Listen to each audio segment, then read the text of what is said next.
Today in our 2013 Dodge Journey, we'll be having a look at our best trailer hitch options. Okay, we have 4 different hitch options here today. All of these are Class 3 2x2 inch receiver hitches. Up top, we have the etrailer.com hitch. Then we have our Curt hitch. We have a Draw-Tite hitch. And then we have another Draw-Tite hitch.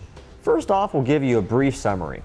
As far as appearance goes, we found the Draw-Tite hitch, which is hidden behind the fascia, to be the clear winner here because it is the most hidden and offers the most appealing look on our vehicle. As far as recreational use goes, we found the Draw-Tite hitch that's hidden behind the fascia to be the winner here because it does offer the most ground clearance and the hitch pin hole is the furthest away from the back bumper.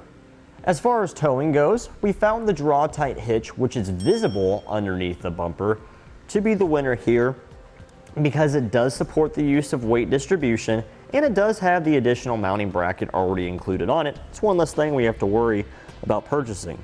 Now, as far as weight capacities go, we found all of our hitches to be about a tie here. And the reason for this is depending on how you're using your hitch. If you're using it for a trailer purpose, then the 3 that are visible underneath the fascia are best for you. But if you're using your hitch for a cargo carrier or bike rack, a non-trailer application, the Draw-Tite, which is hidden behind the fascia, wins here. Now, for my personal opinion, if I owned a Dodge Journey and I was looking for a hitch for it, I would go with the Draw-Tite that's hidden behind the fascia, simply because it does look the best in the vehicle.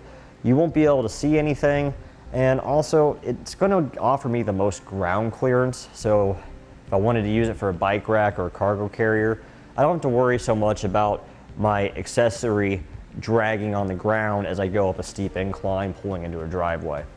The first biggest difference that we notice between our hitches here today is in regards to appearance.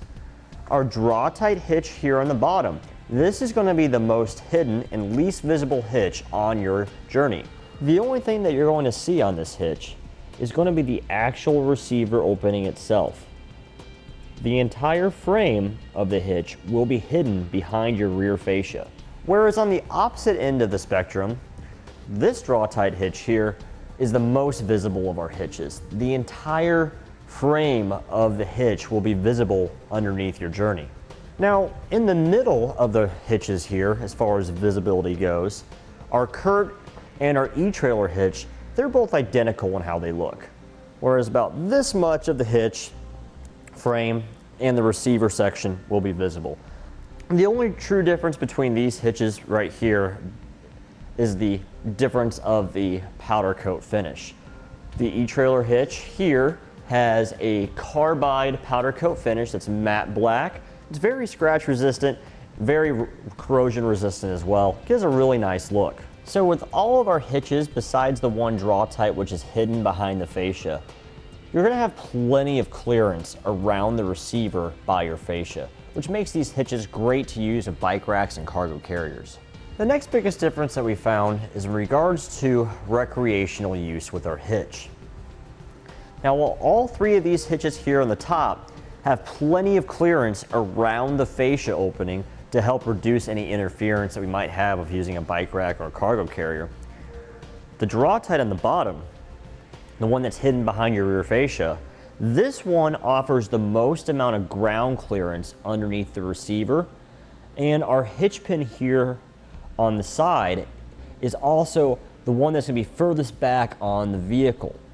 This is going to allow us to have more clearance between our bike rack and cargo carrier when it's in the folded up position, when we don't have anything on it against the hatch of our vehicle. We'll have more room between the cradles of the bike rack or the cargo carrier itself, making contact with our rear fascia. So ultimately, this gives you it further away from your vehicle so you have more clearance and it's easier to use.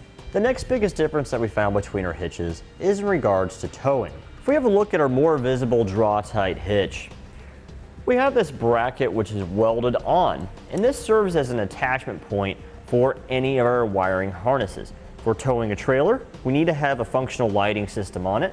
Now, while it's a nice feature that this Draw-Tite hitch has that already available on it, keep in mind we do have other solutions available on our website as far as brackets go that can attach to our other 3 hitch options One such option that we have available is part number 18140, and this will clamp around the frame of your hitch, thus giving you an attachment point for either your 4-pole flat or your 7-way RV connector to hook up to your trailer.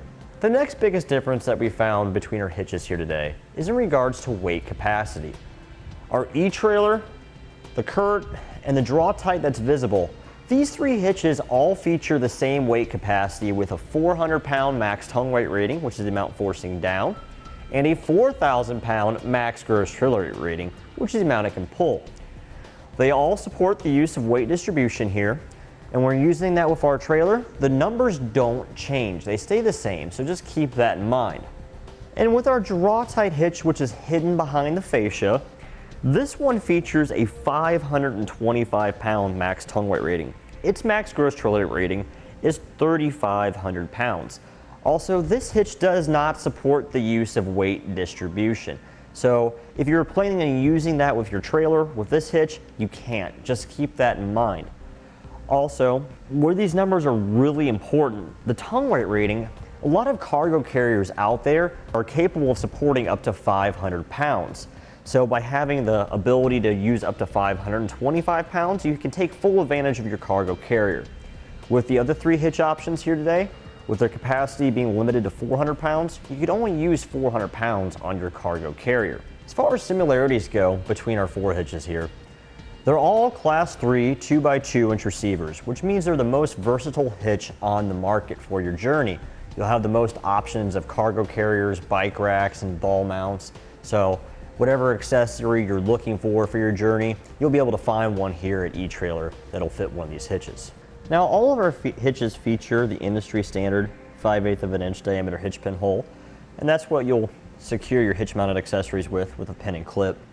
Our Draw-Tite hitch, which is more visible, has an additional hole here, and that's for a J-pin stabilization device.